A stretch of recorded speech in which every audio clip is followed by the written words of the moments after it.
So keep an eye on this space with SEQ and the Stockman Trekka. We're gonna bring you features as we go through them. But this outside kitchen is one of the first. Now, always love the Stockman gas struts. It's locked in there. Outside sink, I thought this looked really nice. This is our intro. We've got the outside fridge here. So in this fridge, I actually... Is there a glass of wine for me there? Oh, hello. So I've actually got a little pass-through right there. One for me, one for you.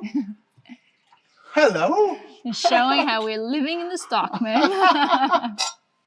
So we just thought we'd show off the kitchen there to you, but watch what comes next. This is just the beginning. SEQ Campers, Stockman Trekka, and we'll see you inside next time. Keep an eye on our YouTube, and please subscribe so that we can send you more videos and make more videos like this.